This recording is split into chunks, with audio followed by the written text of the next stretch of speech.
Team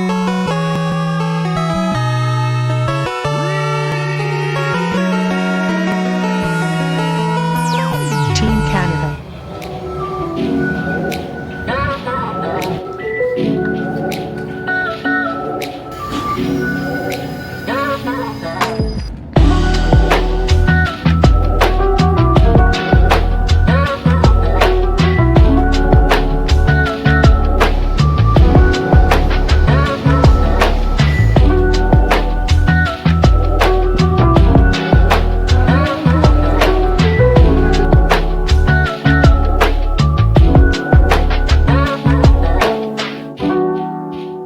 What's up, guys? On the weekend, as you can see, I had a chance to go check out the Nintendo Switch 2 in Toronto. Huge thank you to Nintendo Canada for giving me early access to the Nintendo Switch 2. A little bit of background on the console. As you guys may remember, it's been so long. The Nintendo Switch is one of my favorite consoles of all time. It actually may be my favorite console of all time at this point. Right up there with the Dreamcast. I just love the portability aspect of being able to take it anywhere on the go. I played my Nintendo Switch probably 90% of the time in handheld mode. To me, it was a handheld console that could also be played on the television, and that kind of just scratched every single itch that I would have for like the perfect gaming system. So absolutely loved the Nintendo Switch. So pretty excited to go to Toronto and check this out. So the day started off with kind of as a group, we were kind of ushered in to a guided experience for the first hour or so. And the first thing we took a look at was, they had kind of like a holding area, waiting area where you could check out behind glass. They had the actual system, the packaging. They had dummy consoles in there so that they weren't like working consoles, but you could get them and try out the Joy-Cons and how they snap together. And the first thing I'll say about the hardware is absolutely fantastic. It just has that kind of solid build that you would expect from an iteration of the Nintendo Switch. Kind of the next step. It's just they kind of checked all those boxes of things that you would want in a Nintendo Switch 2. So the mechanism for attaching the Joy-Cons works perfectly. Now they're attached with magnets, as many of you know, and they've got little kind of buttons that you click to detach. That worked fantastic. I tried pulling them off without hitting the button. Didn't work. I tried kind of hanging it to see if it would come off on its own. Didn't. The mechanism feels fantastic. The console itself, like I said, feels really well built and sturdy. The one thing that I was curious about, and I heard this from Digital Foundry, was how it would compare to a Steam Deck.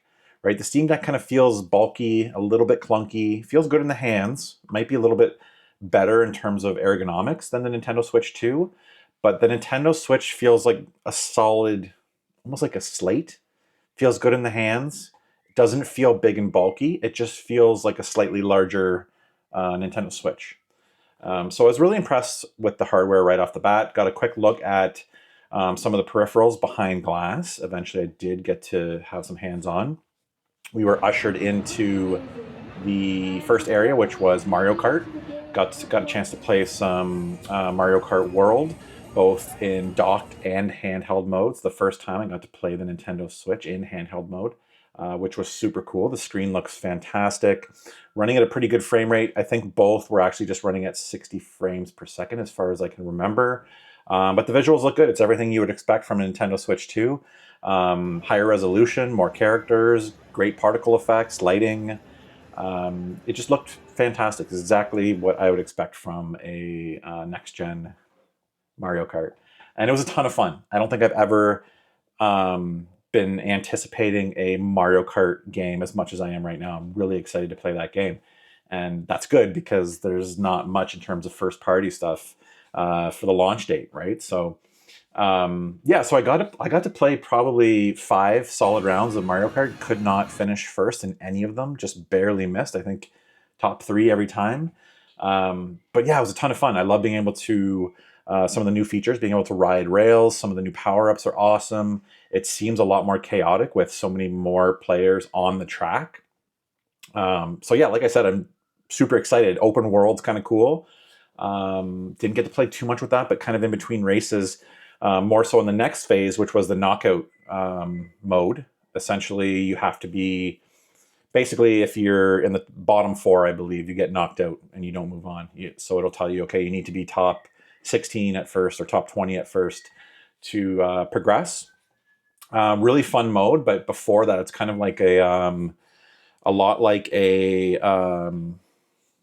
Call of Duty or PUBG, where you're kind of in a lobby before the game starts. So that's when you can kind of, I don't know, practice. You can fire off weapons at enemies. You can kind of free roam and just check out the environments and practice and get ready for the race. So yeah, once the race started, it was a ton of fun. I think I finished 6th or something like that, which I was happy with. But it's pretty chaotic, like I said, with so many racers, and kind of the online / multiplayer end of knockout mode, I think is going to be a ton of fun and a welcome addition to the Super Mario Kart franchise. So yeah, I mean, Mario Kart was awesome. It was exactly what I expected it to be. A fantastic next step forward in Mario Kart games. We haven't had a truly new Mario Kart game in a decade, I believe, since Mario Kart came out on the Wii U. So next up, we moved on to the next section, which was Donkey Kong. Now, first impressions of Donkey Kong, I had seen some video. It looked pretty interesting. Gave me Knack vibes. I was somebody that actually really enjoyed both Knack games on the PS4, I believe. Yeah, PS4. Tons of particle effects, destructible environment, enemies, just stuff flying everywhere. Basically, you're just smashing everything with your fists. It's not a game that I'm particularly looking forward to, and we'll get to the price discussion here. Like, I'm just kind of looking at the pricing on this game here in Canada. It's $100 before tax. So after tax in Canada, it's going to be $115 to pay for the new Donkey Kong game. And same thing with Mario Kart. Mario Kart in Canada is $110 plus tax. You're pushing $125, $130 to play that game. I really enjoy these games, but do I enjoy them $120, $130? I don't know. I don't know if I would pull the trigger on a $120 game, to be completely honest with you. But yeah, Donkey Kong, like I said, I got about 10 to 15 minutes with it, played through some of the opening stages, I believe. Most likely it was probably kind of thrown in. I'm not sure if it was at the beginning or kind of mid-game. To be honest, I skipped the cutscenes so I could just get to the gameplay and kind of focus on that. But it was fun. Yeah, destructible environments. You're kind of running around, smashing things, ripping boulders off of walls and tossing them at enemies. A bit of a collectathon, as you know, for the Donkey Kong games, Donkey Kong Country, collecting bananas, that sort of thing. It was fun. But like I said, I don't know if that's something that I would drop that kind of money on. So the next up, we got to, I should say, during that gameplay, I got my first hands-on with the Switch 2 Pro Controller 2. So that's fantastic. Now, I did just read last night that you can actually, the first Pro Controller is going to be backwards compatible with the Nintendo Switch 2. Whether or not that means Switch 1 or Switch 2 games, I'm not quite sure yet, but that's good to know. I don't know if that's something that I will upgrade right off the start, but I can confirm, much like the Switch 1 Pro Controller, that it's a really fantastic controller. Felt great in the hand. Just really well built. Everything I touched today in terms of peripherals and the console itself just had a really good build quality to them, which is what you typically expect from Nintendo. So we moved on next to the free play area. So basically I had an hour and a half free reign in this open area that ended up having, I think, pretty much every launch game as far as I know. And you could play them all. They were all playable, so that was super cool. I beelined straight towards Metroid. So this was a Nintendo Switch 2 version of Metroid, which I'm forgetting the name of. The new Metroid game that's coming out on the Switch 1 and Switch 2. I think it's Metroid Prime 4. But it was a ton of fun. So right off the bat, I could see that it was displaying at 120 hertz, which is super cool, and docked mode, of course. And I got to try the mouse controls. That was while you could only play with it, they didn't have Pro Controller access for the new Metroid game, but I got to try out the mouse controls, which, in my opinion, was a welcome addition. I think it's a cool feature. I don't know if I could play a whole game like that, or the logistics. Maybe if you're sitting at your computer, it would work. I could see that happening, but for me, it's more handheld and couch mode. I don't know how well that would work in couch mode, but it was effective, right? It did give you that kind of mouse and keyboard feel. I think it's a welcome addition. You know, it's not for everybody. You don't have to use that control if you decide to. It worked quite well for me. I was pretty happy with it. I thought it was pretty cool. And then, yeah, just kind of tried it out in dual Joy-Con mode. Everything was intuitive. Graphics look good. You know, it's nowhere near anything you would see on, you know, gaming PCs or PS5 or Xbox Series X. But for a Nintendo console, it looked good. Lots of fun. Excited to play that one. That's probably the second game I would pick up after Mario Kart World. That's the one that's kind of interesting me the most.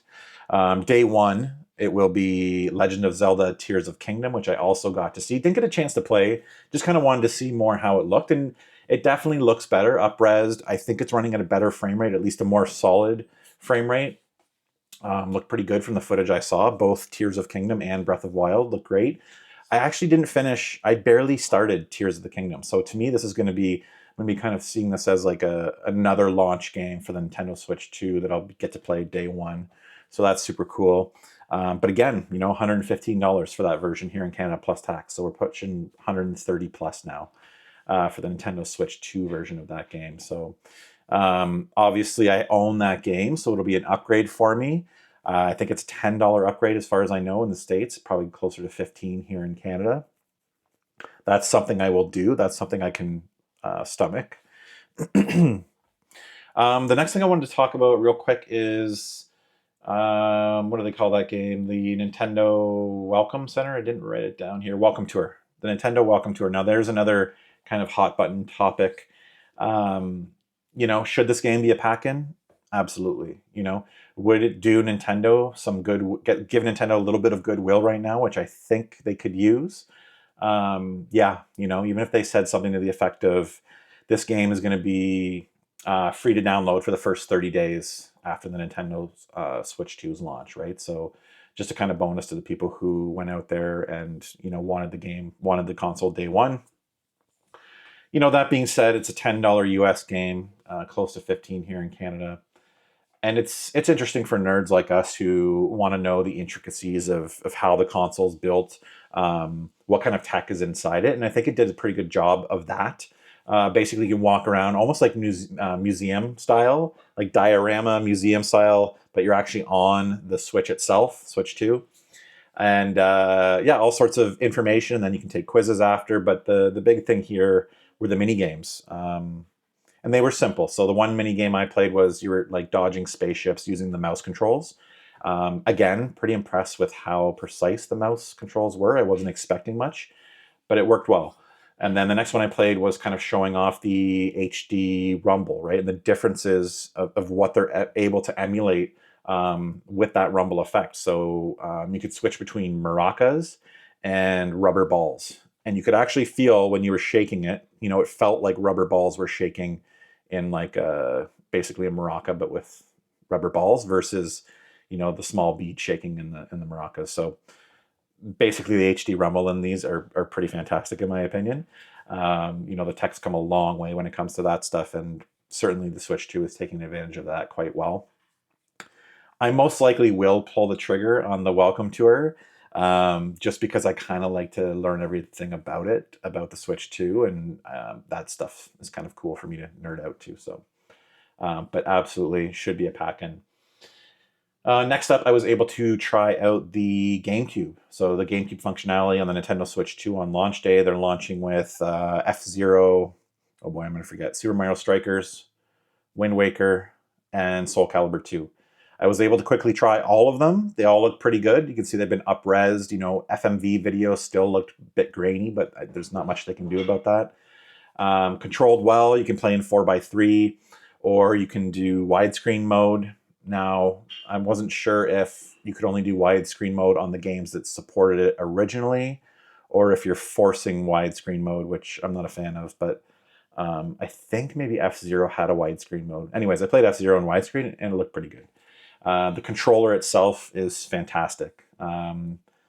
Build quality, in my opinion, rivals the original. Felt a little bit better in the hand, a little less smooth, kind of a more bead blasted finish is what I would call, a little textured finish on that controller.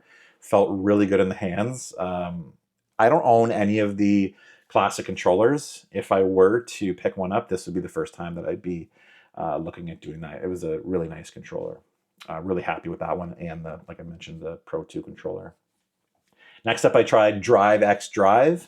Sat down to play that one and regretted it about 5 seconds in. I felt tied because you've got someone over your shoulder talking you through it. I'm like, why did I sit down? You know, after 30 seconds of doing this, basically you use dual mouse controls on the pad, and each one represents your wheelchair tire wheel, right? So you're basically mimicking this movement of moving your wheelchair tires. It's not for me, you know, it's something to show off the mouse controls, and, you know, Nintendo typically does this where they'll create experiences that take advantage of new features of a system. I think they did a pretty good job of it here, but it's just not a game that I can see myself playing. It was pretty tedious getting to the gameplay mode. Essentially, you're playing basketball, and it's essentially wheelchair basketball, like a futuristic mode. The shooting felt pretty good. I was able to kind of wheel up, go off the ramp, and then you can dunk it. The guy's like, oh, just raise your hands and shoot in the air, and like you'll dunk it. Apparently, I was the only one by that time that was able to successfully complete a dunk. Didn't get it on camera, but it did happen. I don't know. I left it enjoying it more than I thought I would initially, but it's just not something that I'm too interested in. So right after that, I went over to check out Street Fighter. Street Fighter is a game that I may actually consider picking up on day one on the launch. I still remember playing Street Fighter on the Nintendo 3DS. I thought that was a pretty cool experience when it came out. So now I kind of associate a Nintendo launch with Street Fighter. So yeah, it plays great. You know, I have it on the Xbox Series X. It's not quite that level, obviously. I don't even know if it's running at a level equivalent to the Series S. But, I mean, it looked great on screen. It looked fine. I think it's running at 1080p, 60 frames. Don't quote me on that. But frame rate seemed pretty good. Controls seemed good. I played on the Pro controller, tested out the D-pad with Ryu. I was able to pull off the moves most of the time. D-pad felt pretty good, to be honest. Probably not my favorite way to play fighters. I'd rather have a stick, but in a pinch, the Pro controller seemed pretty good. Would have loved to try it in handheld mode. Now that I think of it, yeah, Street Fighter in handheld mode on the Nintendo Switch 2. I don't know how well that's going to work without a D-pad, so that may be one that I reconsider. After that, quickly took a look. I didn't get a chance to play, but I took a look at Cyberpunk and Yakuza 0. They had those kind of in a mature section. They look great.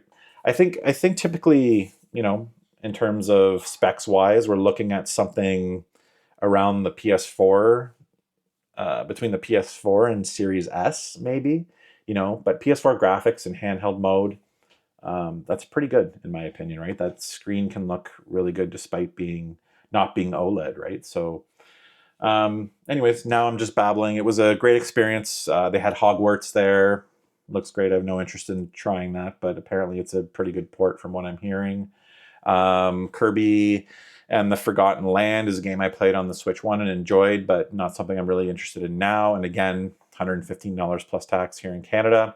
I was able to quickly test out some of the new modes in Super Mario Party Jamboree. That is a upgrade that I will be paying day one. Actually, I don't know if that upgrade comes out day one, but happy to pay that. Super Mario Party Jamboree is by far, in my opinion, the best Mario Party game ever. It's the one that I enjoy the most. We play it here frequently. And from what I saw, the upgrades, the new modes that take advantage of the Switch 2 control modes and that sort of thing are worth it. It looks pretty fun to me. The camera, didn't really get a chance to see that, but there were families there testing it out. It's not something that I was particularly interested in either. And what else can I tell you?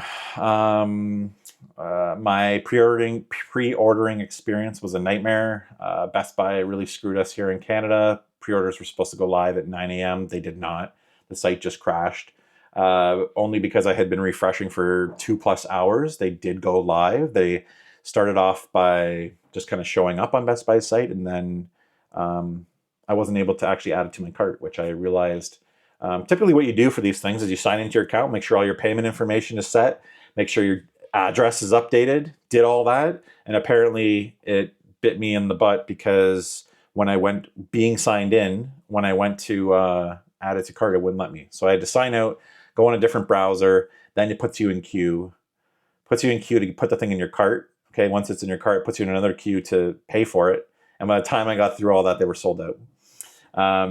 So yeah, I talked to a buddy and he said that he's pretty sure that I could still pre-order one in person. So I went over to the mall and was able to pre-order one in person at like 12:30. So the short of it was online, complete disaster. In person, no problem. You should have been able to pre-order one if you showed up in person, even hours after the store opened. And that's what I would continue to recommend you doing if you weren't able to get one, is keep an eye on social media for GameStop and Best Buy. And yeah, call your local stores, show up at your local stores and try and pre-order in person, because that seems like it's the safest route these days. No midnight launch. I asked if they were having a midnight launch. They said, no, it's a security issue these days, but that's too bad. I really miss those. Oh, at the event, I'll post a picture here. I ran into Victor Lucas from Electric Playground, one of my childhood heroes. I've been watching that show since I was 10, 12 years old. That guy does not age. Happy Console Gamer. I always heard, Victor's a great guy and super nice, and Happy Console Gamer, same thing. And, I wasn't disappointed in any way. I'm glad I went up and introduced myself. Yeah, it was really nice meeting those two. I had a good chat about what we saw that day. Obviously, I'm sure you'll go check out their videos and see their impressions. Yeah, it was really nice meeting them and, getting to talk about Switch 2 and general gaming stuff and gaming as dads and that stuff. So I had a great conversation with those guys. That was super cool. And actually it was kind of the highlight of my day. So anyways, this went on way longer than I thought. Just thought I would pop in here and give my first impressions on the Nintendo Switch 2. Let me know in the comments below if you were able to pre-order, if you plan to pre-order. Yeah, if we get 100 likes on this video, I will post another video sometime soon, hopefully. I'll address that in a future video. Anyways, it's good to be back. Nice to see you guys again. Thank you for your continued support, and thank you for watching this video. Till the next episode.